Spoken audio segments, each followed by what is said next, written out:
Donald ট্রাম্পকে গণার time তাদের নাই। সত্যিকার অর্থে ডোনাল্ড ট্রাম্প যে এখন দেখতেছেন যে আগ্রম বাগ্রম করতেছে, পত্রিকায় আসে যে বাগরাম ঘাঁটি দখল করবে, এই করবে সেই করবে, হুমকি টুমকি দিতেছে, ওখানে তারা এখনো পর্যন্ত এটা নিয়ে আলোচনা করার টাইম পায় নাই। এখনো পর্যন্ত বললো তারা যে আধা ঘন্টার সময় হয় নাই যে এই বিষয়টা নিয়ে আমরা একটা আলোচনায় বসবো, যে ট্রাম্প যে এরকম চিল্লিতেছে কি করা এটা নিয়ে, ওই টাইম নাই ওদের। কিন্তু দুনিয়ার আলেম সমাজ যদি তাদেরকে একটা কথা বলে, তাহলে সেই আলেম সমাজের কথা রাষ্ট্রপ্রধানের সর্বোচ্চ পর্যায় থেকে সর্বনিম্ন পর্যায় পর্যন্ত প্রত্যেকটা মানুষ সেই কথা শুনে, প্রত্যেকটা দায়িত্বশীল রাষ্ট্রীয় পর্যায়ের সবাই সেই কথা শুনে। আপনি চিন্তা করতে পারেন যে একটা মানুষ, সাধারণ একটা মানুষ, আমরা তো বাংলাদেশের কোনো রাষ্ট্রীয় কোনো দায়িত্বশীল না, কোনো মন্ত্রী না, কোনো এমপি না, কিছুই না। সাধারণ কি পরিচয়? আমার একজন আলেমের পরিচয়। 6 দিনের মধ্যে পররাষ্ট্রমন্ত্রী থেকে নিয়ে শুরু করে 7 জন মন্ত্রী, প্রধান বিচারপতি সহ আমাদের সাথে বৈঠক করেছে। আপনি জানতো বাংলাদেশের একটা মন্ত্রীকে আরেকটা যে কোনো দেশে পাঠান, যে একজন বাংলাদেশের একজন অতিথি 6 দিনের মধ্যে প্রধান পররাষ্ট্রমন্ত্রী, প্রধান বিচারপতি সহ 7 জন মন্ত্রীর সাথে 6 দিনে বৈঠক করবে, এমন পৃথিবীর কোনো দেশ আছে কিনা? কেন করে তারা এটা? কারণ তারা সারা দুনিয়ার আলেম সমাজকে চায় যে তোমরা কোরআন হাদিসের বিষয় দিক দৃষ্টিতে আমাদেরকে পরামর্শ দাও, আমাদেরকে দুনিয়ার কোরআন হাদিসের দৃষ্টিতে যে কোনো কথা আমরা শুনতে প্রস্তুত আছি। এই কথার জন্য তারা আমাদেরকে সময় দিয়েছে, সুযোগ দিয়েছে। আমরাও বলেছি মন খুলে। আমরা দেখেছি সেখানে দারিদ্র আছে, অভাব আছে, কারণ সারা দুনিয়া এখনো পর্যন্ত তাদেরকে কোনো সুযোগ দিচ্ছে না, অ্যাক্সেস দিচ্ছে না। কিন্তু এই দারিদ্র এবং অভাবের মধ্যেও এই গোটা পাহাড় ঘেরা এমন একটা দেশ, যেই দেশের লক্ষ লক্ষ মানুষের কাছে অস্ত্র আছে, এবং সাধারণ এই পিস্তল আর বন্দুক না, AK-40 কত নাম আমরা তো নামও জানি না, রাইফেল, বড় বড় অস্ত্র, সকল মানুষের হাতে হাতে অস্ত্র। অথচ বিগত 4 বছরের মধ্যে একটা এই ধরনের কোন অস্ত্র নিয়ে সংঘাতের ঘটনা নাই, একটা ডাকাতির ঘটনা নাই, একটা লুটপাটের ঘটনা নাই, একটা মানুষের বাড়িতে লুটপাট চালাবে এমন কোনো ঘটনা নাই। বলেন তো আমাদের দেশে যদি 10 লক্ষ মানুষের কাছে এরকম অস্ত্র থাকতো, এই দেশে কি অবস্থা হতে পারে? দেশের মধ্যে বসবাস করার পরিবেশ থাকতো?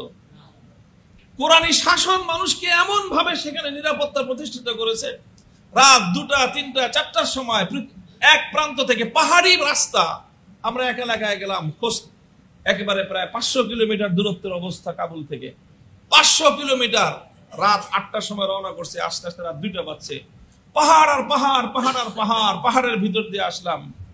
কোনো ভয় নাই, কোনো আতঙ্ক নাই, কারণ সেখানে আল্লাহর কোরআনের বিধান বাস্তবায়িত হয়েছে।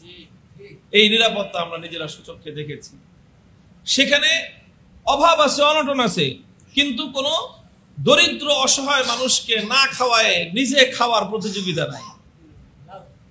8 লক্ষ মানুষকে, 8 লক্ষ ফ্যামিলিকে রাষ্ট্রীয় ভাতা প্রদান করা হয়। ইয়েতিম, বিধবা, চাই সেই ইয়েতিম বিধবা মুজাহিদদের সন্তানরা হোক, এমনকি যারা তাদের শত্রু ছিল বিগত 20 বছর, সেই শত্রু যারা এদের বিরুদ্ধে যুদ্ধ করেছে, শত্রু যুদ্ধ করতে গিয়ে মারা গেছে, সেই শত্রুর ইয়েতিম এবং সেই শত্রুর বিধবা স্ত্রীকে তারা রাষ্ট্রের পক্ষ থেকে ভাতা দেয়।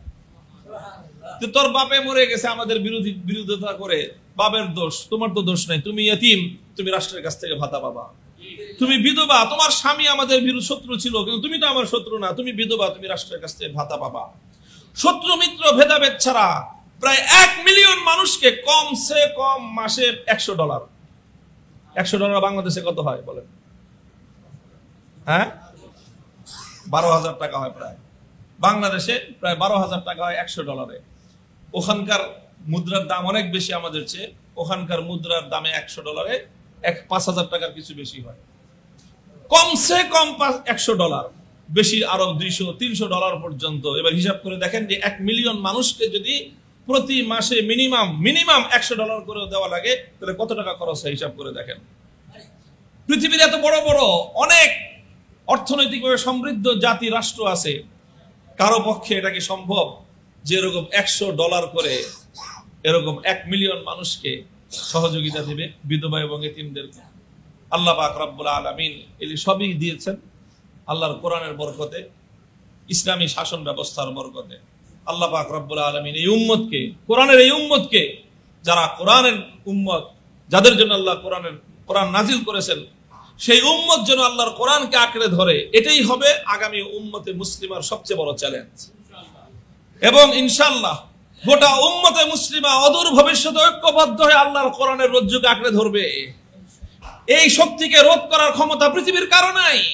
পৃথিবীর বিভিন্ন প্রান্ত থেকে মুক্তি পাগল মানুষেরা আল্লাহর কোরআনকে যখন ঐক্যবদ্ধভাবে আঁকড়ে ধরবে, পৃথিবীর সমস্ত শক্তি ইসলামী শক্তির সামনে পদানত হবে ইনশাআল্লাহ।